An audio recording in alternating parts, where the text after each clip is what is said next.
বৈষম্যহীন ও অসাম্প্রদায়িক বাংলাদেশ গড়ে তোলার জন্য সবার প্রতি আহ্বান জানিয়েছেন বিএনপির ভারপ্রাপ্ত চেয়ারম্যান তারেক রহমান। আরও বলেন, শারীরিক প্রতিবন্ধকতার জন্য আগামী বাংলাদেশে কেউ যেন বাধাগ্রস্ত না হয় সেদিকে লক্ষ্য রাখতে হবে। রাজনৈতিক আন্দোলন সংগঠনে নির্যাতিত হয়েছে, কিন্তু শনিবার বিকেলে রাজধানীর আগারগাঁওয়ে এলজিআরডি ভবনে আয়োজিত অনুষ্ঠানে ভার্চুয়ালি যুক্ত হয়ে প্রতিবন্ধী নাগরিকদের সঙ্গে মতবিনিময় করেন বিএনপির ভারপ্রাপ্ত চেয়ারম্যান তারেক রহমান। প্রতিবন্ধীদেরকে নির্যাতিত করা হয়েছে পুলিশের মাধ্যমে। বলেন, শারীরিক প্রতিবন্ধকতার জন্য আগামীর বাংলাদেশে কেউ যাতে বাধাগ্রস্ত না হয়। আহ্বান জানান বৈষম্যহীন অন্তর্ভুক্তিমূলক সমাজ বিনির্মাণের।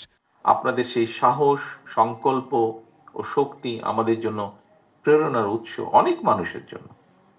এটি আমাদের উদ্বুদ্ধ করে একটি সাম্য, মানবিক মর্যাদা এবং সামাজিক সুবিচারের ভিত্তিতে অন্তর্ভুক্তিমূলক একটা বৈষম্যহীন বাংলাদেশ গড়ে তোলার লক্ষ্যে কাজ চালিয়ে যেতে। প্রচলিত সুবর্ণ নাগরিক কার্ডকে গতিশীল করে আগামীতে স্বাস্থ্য বীমা, শিক্ষাবৃত্তি, পরিবহন ডিসকাউন্ট সহ অন্যান্য সামাজিক সুবিধা যুক্ত করা হবে বলেও জানান বিএনপির ভারপ্রাপ্ত চেয়ারম্যান।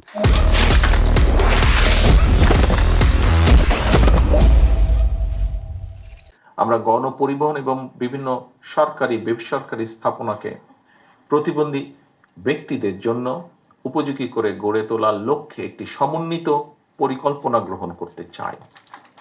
পাশাপাশি সরকারি চাকরিতে এই সকল মানুষেরাদের জন্য একটি নির্দিষ্ট অংশীদারিত্ব নিশ্চিত করার একটি পরিকল্পনাও আছে আমাদের ভিতর। স্বাস্থ্যসেবার উন্নয়নে প্রতিটি জেলা সদর হাসপাতালে বিশেষায়িত স্বাস্থ্যসেবা ইউনিট স্থাপনের চেষ্টা করা হবে বলেও জানান তারেক রহমান। জেলা সদর হাসপাতালে বিশেষায়িত স্বাস্থ্যসেবা ইউনিট স্থাপনের চেষ্টা করব। Kamrul Hasan, DBC news, Dhaka.